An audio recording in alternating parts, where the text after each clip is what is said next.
Hi, there's this video of a whale jumping on a boat going around the internet this week. And that gave me the idea, hey, let's just look at a bunch of viral whale videos together and comment on them. So that's what we're gonna do today. Okay, so let's start with the one I was talking about that you might have already seen.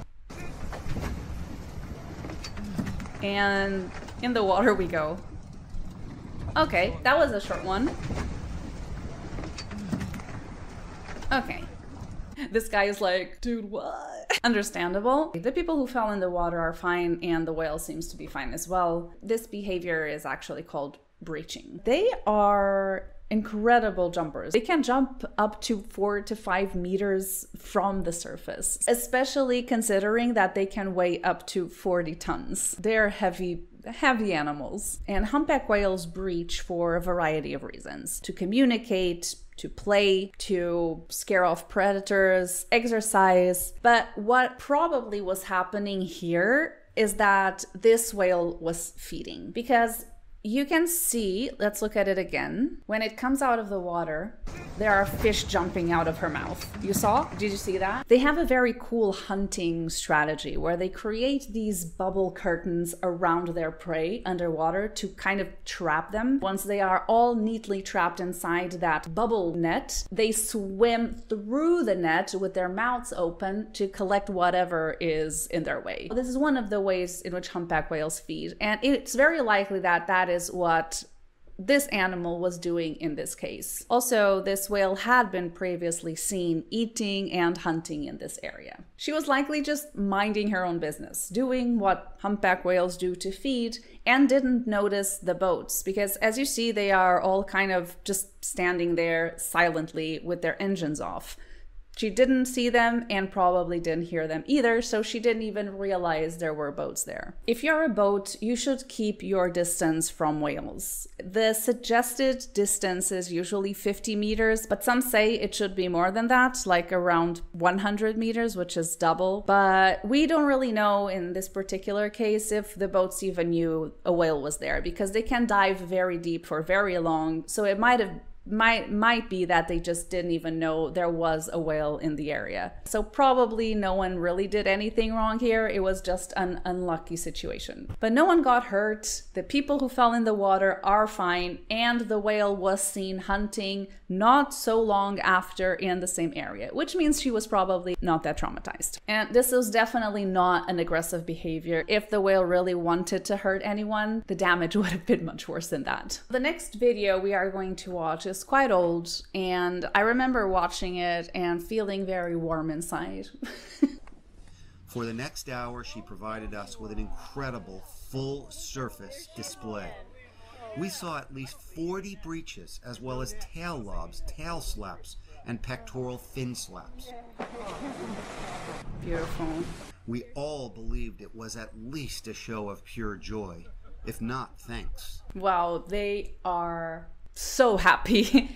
I would be so happy, as this is such a joyous moment. This is just the end of a eight, almost 9-minute video that I will leave down in the description below if you want to go watch all of it. You should, because it's just so heartwarming. But what was happening here is that these humans that you hear speaking in the video just saved this humpback whale from a net. The animal had a bunch of net entangled in its fluke. With a little knife, they freed the whale from the net. Nets floating around are a huge problem for marine life. There are even some nets that are forbidden in certain areas. More specifically, drift nets can be several kilometers long and several meters deep. And they trap and kill not only the target species that they are supposed to catch and kill, but anything that crosses its path. They have been banned in many countries, but a lot of them are still illegally used.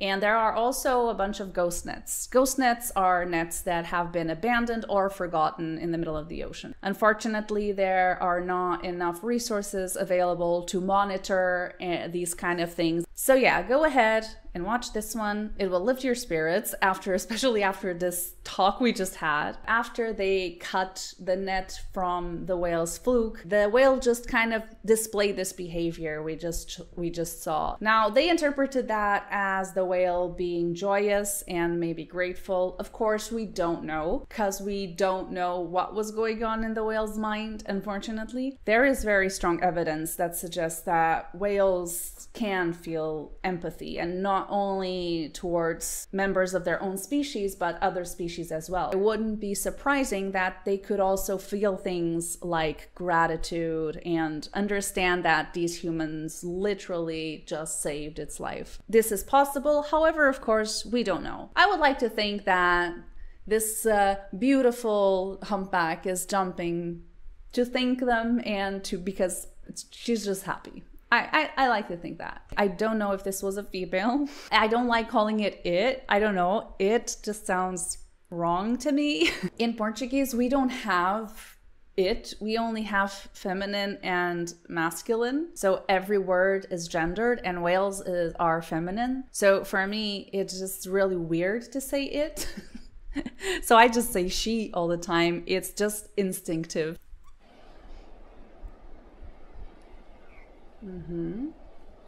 There they are.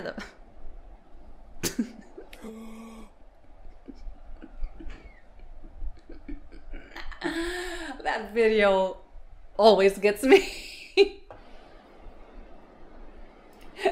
And I love the gasp. The person like, no way that just happened. I just put it on here because I love it. But if you're wondering, why, Maria, did you put a dolphin video on a video about whales? Well, now, dolphins are taxonomically whales. There are two types of whales, toothed whales and baleen whales. Dolphins, narwhals, sperm whales, and belugas are toothed whales because, as the name indicates, they have teeth. All the other whales that you think about when we talk about whales are baleen whales. And that's because instead of teeth, they have baleen, which is like a massive, dense curtain of keratin, which is the same thing your nails are made of. It's their filter feeding system. So when they swallow water, the animals and the krill are filtered from the water basically and eaten. All dolphins are whales, but not all whales are dolphins. I'm sure there's some deeper message in that,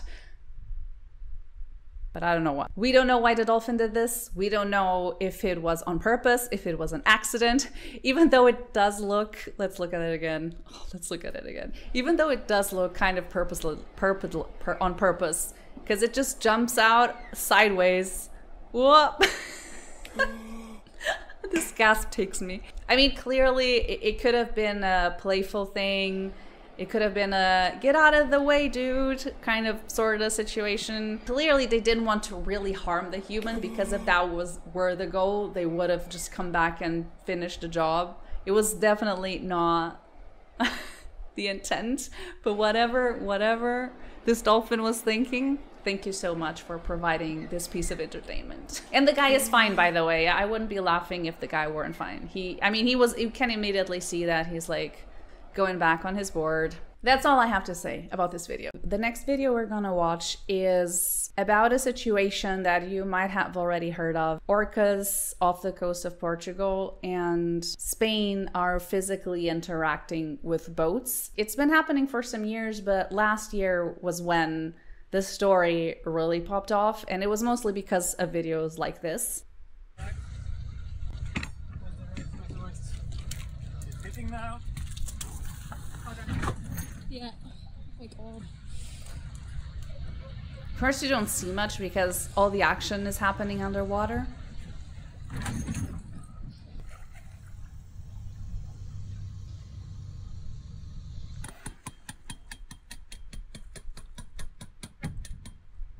This won't help anymore, right? This won't help. It's coming a lot.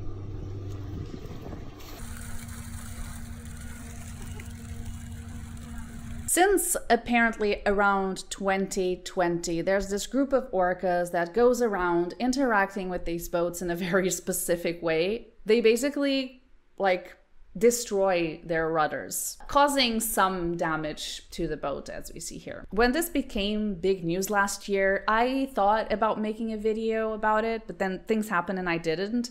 But I contacted the organization, the local organization that is responsible for tracking these orcas and studying their behavior and understand what is happening. I asked them a couple of questions and here's what they said. First of all, they don't call these interactions attacks because they are not really attacks. Attacks usually has a negative connotation that we associate with the animal wanting to harm us in any way. We don't really know if that is the case, so I will not use that word. I will use the word interactions because I do agree with them. We don't know what is the reason behind what they are doing. So this behavior started in 2020. Before that, orcas used to interact with boats a lot, but never really touch them. So what changed? The experts think that this behavior started with a particular orca called Gladys blanca. Gladys are all the orcas that interact with boats. Gladys blanca was probably the first one who started this behavior. She was the only adult female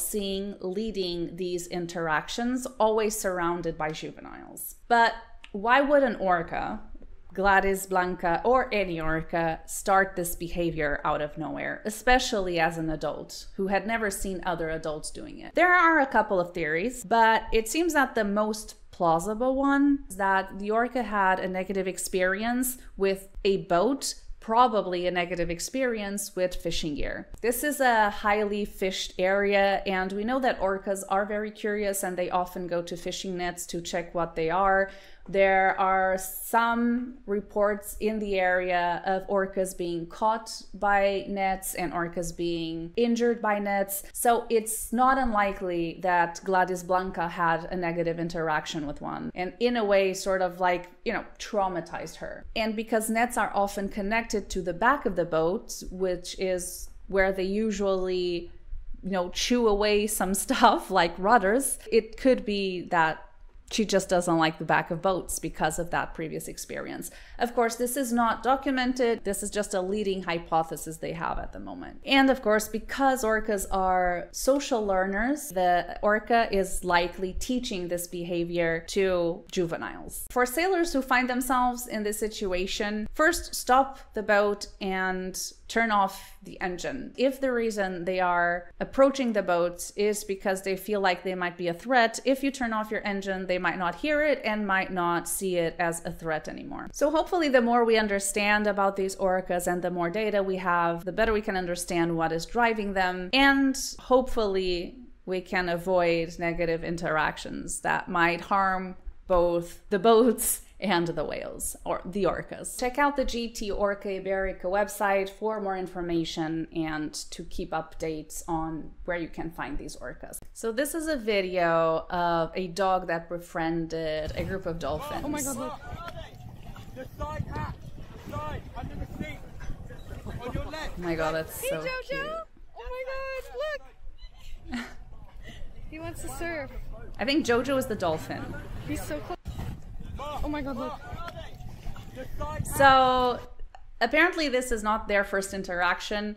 This dog has befriended a group of dolphins, and whenever they go out on the boat and the dog is with them, and the dog jumps in the water and there's this group of dolphins that comes to them and just starts circling around the dog and sort of seems like playfully interacting with the dog. This is just another example showcasing how interesting and curious dolphins are. This species, particularly the bottlenose dolphins, are very social and highly intelligent. That's why usually they are the dolphins used in dolphin shows, which I'm against. And there's a lot of evidence that these social behaviors and the complexity of their social behaviors goes as deep as them having different cultures. There are some groups of dolphins, for example, I think like off the coast of Australia, that use sponges. They put them on their snouts to protect themselves while they are foraging the seabed.